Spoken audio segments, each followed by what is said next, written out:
Hello my peculiars and welcome back or welcome to my peculiar corner if you're new here.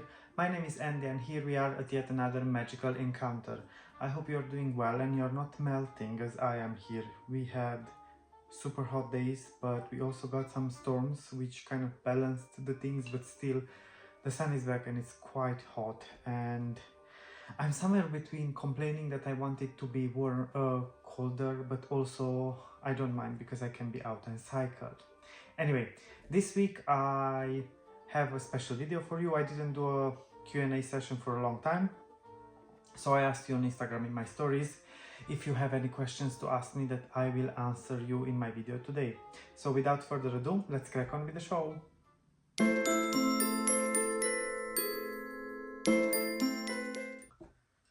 Here I am back and ready to answer the questions. Now, before we dive into the answers, I just want to thank Alice and Alexandra because they were the only ones that actually asked me the questions on Instagram, so the video is not going to be that long. But anyway, I want to really thank them for taking the time to ask me some questions, and I'm really happy with what they asked because it's very nice.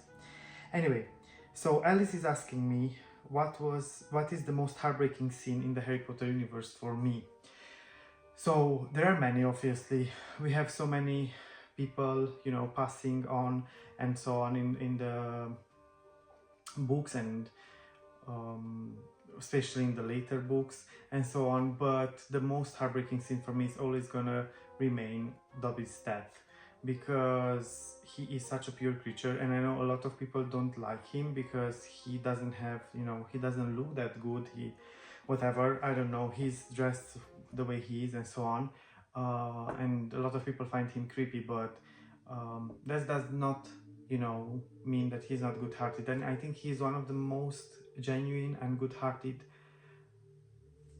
beings in the Harry Potter books, because regardless of whatever happened and the way he looks and anything, he, you know, he protected his friends and he died for his friends, and there are many beings and or people or whatever in the world that would not do that, you know, in real life as well. So yeah, for me that was the most heartbreaking scene, most definitely. I always, you know, it always stirs me up when I read that part in the books or when I see it in the movies. It's such a shame. He was such a pure little fellow, and he was so brave, you know, to save his friends and die for his friends. So yeah, that's the most heartbreaking scene. Now on with something more positive. Alexandra asked me to choose between Hagrid or Newt, and she couldn't she couldn't choose a more like a harder, you know, choice. She couldn't ask for a harder choice from my side because it's very hard. I love Hagrid and I love Newt both extremely. So although I do really love Newt, I love his character and everything, and his personality and so on, and the way he's having a relationship with Tina, and also the way he is getting to be friends with Jacob and everything, although Jacob is a nomad and so on. I will have to go for Hagrid because I do relate more to Hagrid in terms of character and personality. I'm really similar to him. I do love dragons the most. I think you all know that if you're watching my videos. If you are new here, I love dragons. They are my favorite magical creatures. It's a very cliche, but I don't care. I really love them. And yeah, I would say that probably Hagrid. You know, my physical aspect also brings me closer to Hagrid, especially if I don't go to my barber shop for like at least 3 weeks. Then definitely I look like a young Hagrid. So yeah, most definitely I will choose Hagrid in this situation, but Newt is immediately after. And actually I have here a shelf behind me, I don't know if you can see it, but I have here Hagrid and I have Newt, which is from Alexandra, the Funko Pop, right next to Hagrid. So yeah, and obviously they are sitting on the dragon shelf. The next choice that Alexandra asked me was to pick between a Hungarian horntail or Ukrainian iron belly. Now again, this is very hard because I love dragons, all of them, all of the species, types, whatever, hybrids and so on. But I will go with the iron belly, maybe also because the dragon was kind of like I don't know. I just like it. It's very hard to say why, because both dragons are amazing, and the Hungarian Hortail is so nice as well, and super powerful and everything. And I actually have a the Schleich statue of figurine with the Iron Belly and with the Hungarian Hortail, and I also have the Noble Collection statue with the Horntail, and I like it. But the Iron Belly has something more eerie to it and more, I don't know, it just I don't even know how to explain it in words, to be honest. Alexandra, you make it so hard for me to choose, but yeah, I think it's just more fierce dragon like, and also it went through a lot in the books, so yeah, that's why I'm choosing the Iron Belly. And the last question, Alexandra asked me, how many books do I have? Now, let me tell you, I'm a very organized person, so I actually have an Excel file with all the books that I have, and I also have an Excel file with all the books I have on my wish list. And believe it or not, the wish list is split by subjects like that, you know, students can study. So you have witchcraft, and then you have care of magical creatures, then you have herbology. So all of the books that I want to get are split by these categories. And I also did the same with the Excel file that I created for the books that I already own. So all of the books that I have, and you can see behind me, are split by category, by subject, studied at Hogwarts or at any other, you know, witchcraft academy, magical school, call it as you wish. So you know, you can find, you know, the books split by divination or herbology, alchemy. I have some subjects, for example, as I said, that are not at Hogwarts and you can't see them there, but I think, in my opinion, that they would be beneficial to be studied at the School of Magic or Witchcraft. But to get to the answer, I own around 200 books about magic and occult and witchcraft, but they are solely focusing on this, you know, like history of magic, herbology, care of magical creatures. Now, as I told you, I have the book splitted by subjects, so I know that the highest amount of books that I have are surrounding the care of magical creatures subject. I think probably I have 80 or 90 books only about magical creatures.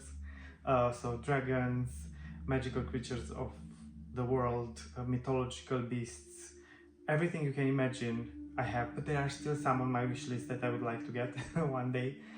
But yeah, that's the number. I would say around 200. But plus, on top of that, you can also add the novels. If you want to add the novels, I have a lot of novels as well, and series and so on. So if you add those as well, probably it will take you to around 400 books, more or less, I would say. I never counted the novels, so I don't know how many I have, but I do have a lot of novels. I have a lot of other encyclopedias and atlases and so on, which are not in the list that I made in Excel, because the list that I made is focused solely on the books that, you know, you can go and pick up from the Hogwarts library, how I call this library behind me. So yeah, that's it. Now you know how many books I have. I do have a couple on my wish list. I would say that the amount is not as high as you would expect from someone that has so many books. I did not count, but maybe I will have another 100 titles in my wish list, not more than that. And I am kind of like very careful with this. I try to stop myself from not buying, because when you get into buying books and you read about them, you then actually start realizing that a lot of books have more or less same information. So I want to avoid getting books that, you know, they look very nice, yeah, heads down, but they have more or less the same information, because maybe someone else will want to get that book, So I always think that, you know, well, if I already have a book that has more or less the same information as the other book, I will just leave it to the one that I have, and the other one that is out there, although it's a bit different, I will allow someone else to get it, because we need to be mindful with the fact as collectors that, you know, there are people out there that are saving so much money sometimes to get something, and they will save the money, but then here I am coming and buying 5 books that have nice covers and everything, but the, you know, the content is more or less the same, and I'm gonna get all of them, and then the person that saved for a year will not be able to buy that, because, you know, I just want to have same information 5 times. So I'm that kind of collector, that I think about others as well. That's how I am. So yeah, I will definitely go through my entire book collection once the room is done, which also brings me to the fact that I will install the 3 other bookshelves today, finally, which means that soon you're gonna get a full room tour and also full room makeover video history, call it as you want. I want to put together all the videos that I took of my room, and how, you know, how the project started, how it looked from the beginning, and how it ended up now. Now, of course, there will be a lot of other things that I would like to add to the room, and I have in plan, but once the bookshelves are up and my boxes are all away, because, you know, I'll be able to unbox them and put everything on the shelves, then I will be able to give you a full room tour. It's not going to be complete. We will have many other tours like that in the future, but I know a lot of you were waiting to see my room, so I don't want to keep you waiting more. Anyway, that's it for today. I once again want to thank Alice and Alexandra for asking me the questions.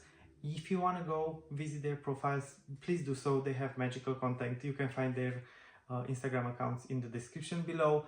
If you have any other questions that you would like to ask me, feel free to ask me in the comments, and don't forget to subscribe if you're new here, and stick around. And until next week, don't forget 2 very important things: stay magical, stay peculiar, always. Bye for now.